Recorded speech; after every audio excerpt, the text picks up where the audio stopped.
sometimes we do bad things for good reasons.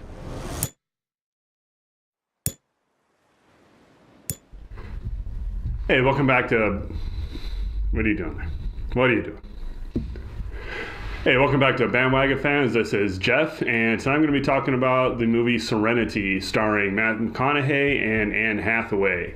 And before we start talking about the movie, just want to go ahead and invite all of you to subscribe to the channel. And if you like the video, show me you like it, and go ahead and hit that little button down below. So, Serenity. This is so how to describe this? This is a really a nice island, Bahamas, romantic noir thriller mixed with a genre-bending sci-fi angle. Let's just jump right into the trailer, and then we'll come back and we'll talk about what the hell I'm talking about. Around here, I like to say, everybody knows everything. What if the truth was, nobody knows anything? I got a feeling today is the day. Today is the day. I can feel him this time. I can feel him. Good to see you, John. Took so long to find you. What do you say? Say I'm not called John anymore. It's funny, huh? Where would you want to find me? My husband has never seen your face. You were right about him. He's violent with you. what's this? Just a little scratch. Little scratch, huh? I want you to take him out on your boat and drop him in the ocean for the sharks. So, Serenity. So again, this is starring Matt McConaughey and Anne Hathaway. This is directed by, let me see, I had it here a second ago. Written and directed by Stephen Knight. And even though this is written by Stephen Knight, I have the feeling this entire movie, it feels like Matt McConaughey about 3 o'clock in the morning, playing naked bongos, smoking weed, and this is his stream of consciousness on the big screen. So this is from the trailer. So the basic gist of the movie is Matt McConaughey plays a down on his luck fisherman. Anne Hathaway plays a woman who needs to get rid of her husband, her abusive husband. So she approaches Matt McConaughey to dump her husband overboard with the sharks. Pretty classic noir type plot. And then it just kind of goes in a whole bunch of different directions after that. So it's kind of hard. I am going to do a spoiler section because there's a couple interesting things to talk about. But in terms of the movie that the trailer sets up, it was okay. Nothing particularly earth-shattering about it. It was a pretty, run-of-the-mill movie.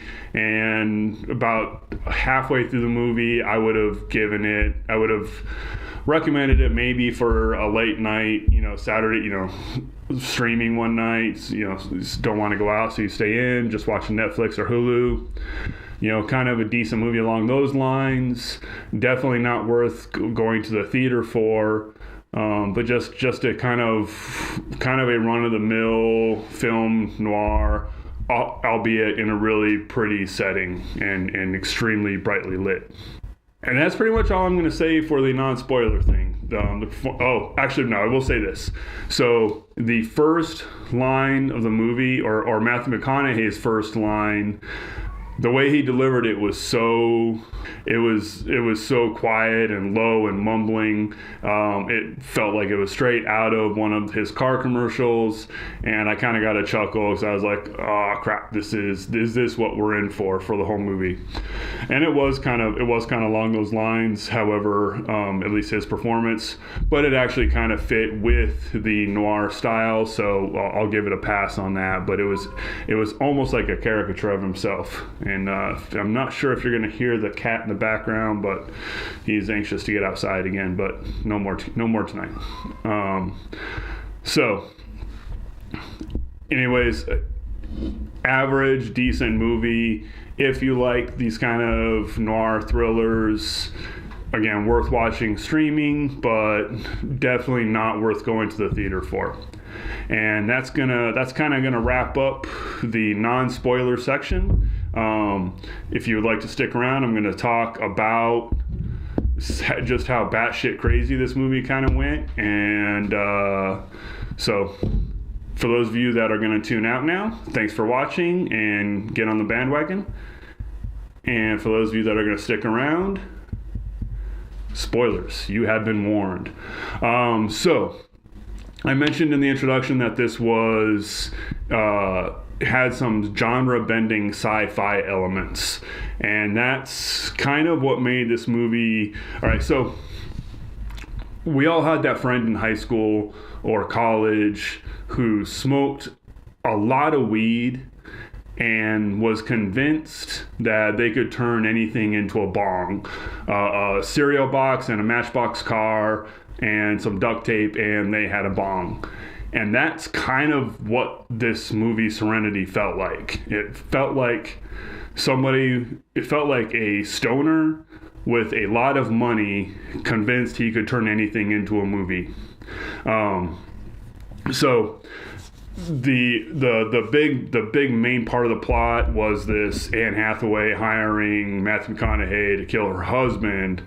But it's pretty quickly, we find out really early on in the movie that she is actually Matthew McConaughey's ex-girlfriend, the mother to his child. He hasn't seen his child in a long time, and the man that she wants killed, and let's see who is Jason, played by Jason Clarke, is an abusive mafia tie. Miami, lives from Miami, has mafia ties, and Matthew McConaughey's son is some kind of a super introvert computer genius who spends all of his time on his computer doing a fishing game.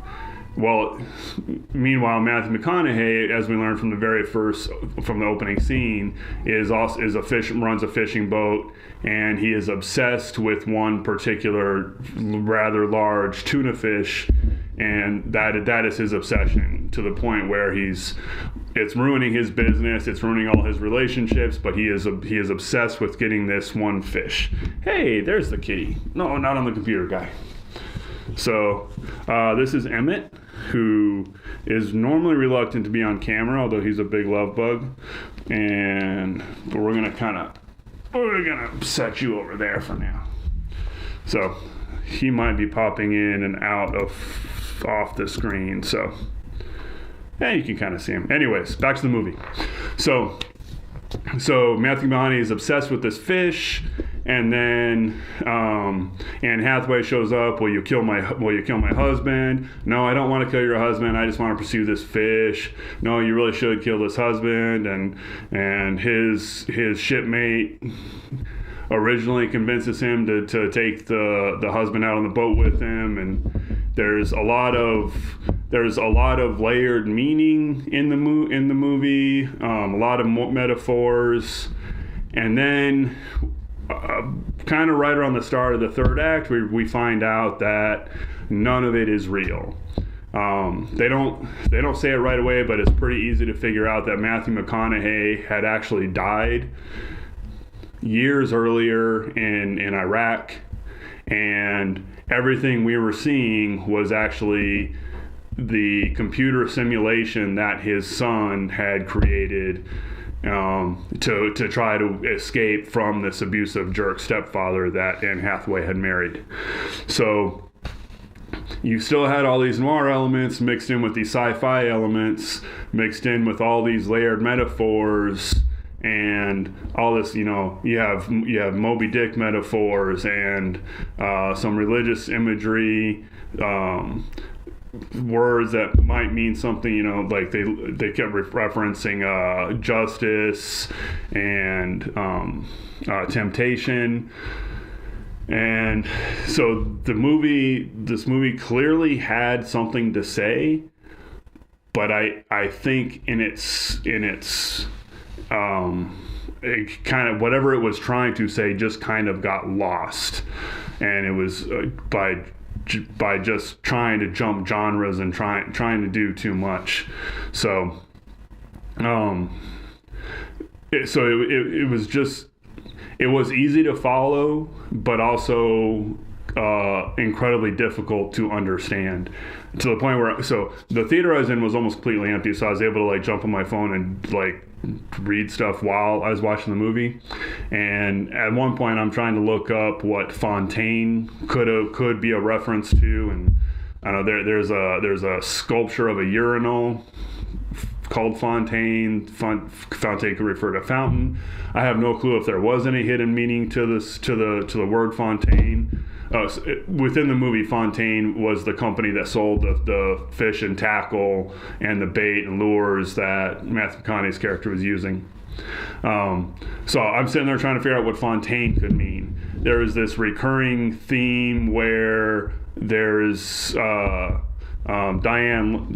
Lane, who's also in the movie, has this black cat, and the cat keeps popping up in different places, and so I'm sitting there trying to figure out what the hell the cat means, and sometimes I don't know, but so just it felt like talking to somebody who was stoned, and the person who was stoned thinks they are having an epiphany, thinks that they are about to on the verge of solving all of humanity's problems, and you're just sitting there hearing gibberish. And that's kind of how the movie felt. Overall, it was just gibberish. Cinematography was really nice. There was absolutely gorgeous shots, but that's what happens when you shoot in the Bahamas looking at sunsets and sunrises. It's hard not to have gorgeous shots in that location. But overall, that's really the best way to describe this movie, was a bunch of stoned gibberish. And for that reason, I don't even know if I would recommend watching this as a streaming. I know I told all the people in non-spoiler to watch it, but the more I think about it, you're better off just pretending this never happened. And since this got dumped in January, I'm assuming most of the country will not even know this movie is out there. So that's kind of it.